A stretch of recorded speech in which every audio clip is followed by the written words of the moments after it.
Hello, Mr. Smith. Great to see you today. As a result of our most recent meeting in which you informed me of the need for us to improve our recruitment and retention of nurses, I have been putting forth great thought. I would like to thank you for bringing me on board to be a part of this mission to improve our nursing numbers.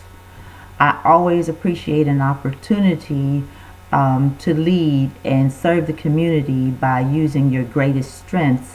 And in this case, I think using behaviors associated with doing ministry would be a great benefit to the solution of our nursing problem. Let me explain to you exactly what it is I mean by this.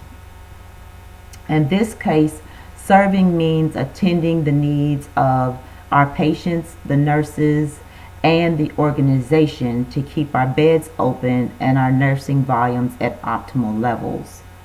In order to tackle our problem, we have to engage the efforts of our nurses and get them to follow us as we seek to improve the numbers of the nurses that we have and retain them, and in order to recruit others.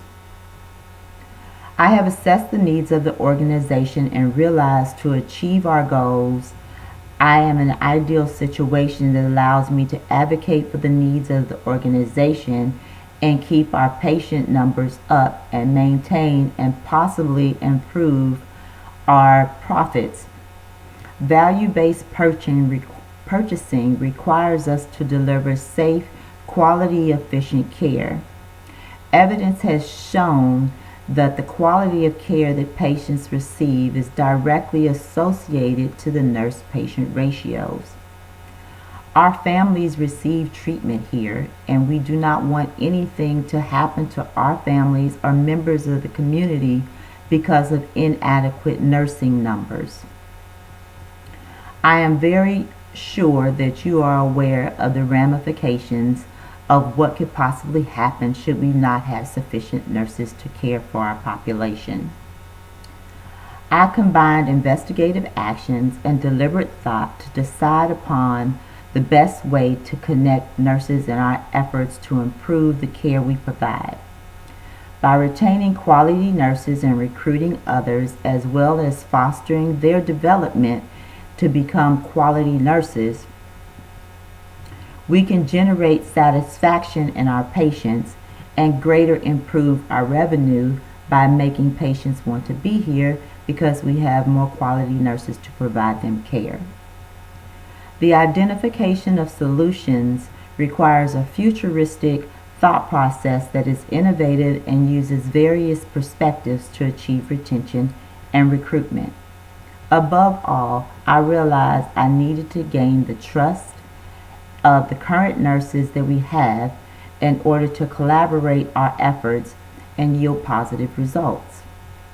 I realized the initial response from the nurses when I approached them could possibly be things like hesitation, cynicism, and suspicion. I took our goals for improved retention and recruitment to a shared governance meeting. I felt that I would get the greatest response and the best suggestions from this group that would provide information to me that was based on evidence. I was not wrong. Including the nurses in the process helped to foster trust and provide an opportunity to persuade them and to realize that they could help in the efforts of this organization. Utilizing them provided an opportunity for me to appeal to their emotions and remind them of how scary it was in their first job opportunities and how they had the ability and also the responsibility to provide an atmosphere that fostered growth and was a culture in which new nurses could reach their full potential. Together, we came up with some recruiting techniques that could improve getting nurses to come on to our organization. And here are a few. We came up with hiring incentives with the full amount being paid at completion of 1 year, and the promise of a 2% raise at the completion of their orientation if they decided to retain employment here at the establishment. We came up with transition periods where each new hire would have both a mentor and a preceptor that could be committed to their ability to flourish and grow and achieve the quality skills we needed to provide optimal care to our patients. Also, we came up with an idea for student loan forgiveness in exchange for X amount of years of commitment to the organization. When it came to retention, I listened to the concerns of the current nurses and assured them we could come to an amicable solution if we work together for the attainment of shared goals to establish quality patient care and develop a work environment in which they can flourish, but still allows us an opportunity to be good stewards of our resources and to attain the goals of the organization. By meeting with the nurses to address their personal concerns, it helped to build a bridging relationship between them and the administration. The experience promoted acceptance of suggestions that had otherwise been dismissed. As a leader, it was important to realize the differences in the nurses and the units and the flexibility that would be needed to achieve retention. Some of the solutions we came up with for retention are as follows. We devised bonuses for nurses that met certain criteria.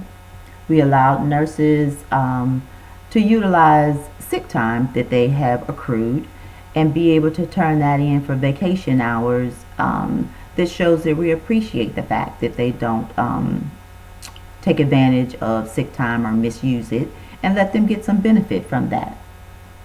We offered nurses an incentive to try and help us out on the units that have less staffing, that maybe they would go ahead and train to be able to work on these units, and that they would be paid a bonus or premium type pay to be able to work there off from the units that they are most familiar with.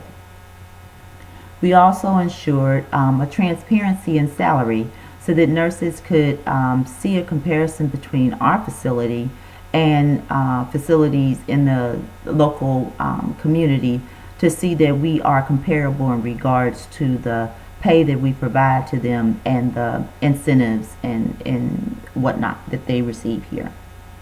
I assured the nurses that although I implemented and got the ball rolling for retention and recruitment and led this effort, that we are all leaders in our own right, and that they also play a major part in the ability to serve the community, and we want to foster their efforts to be able to help us as we help them.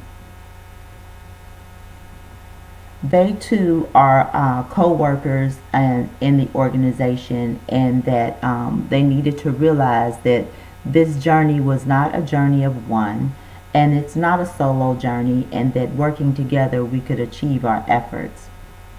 The culture of inclusiveness that we build will be what makes it possible for us to open the doors of communication with our nurses and allow nurses to feel empowered and to feel as though that they are valued within their organization.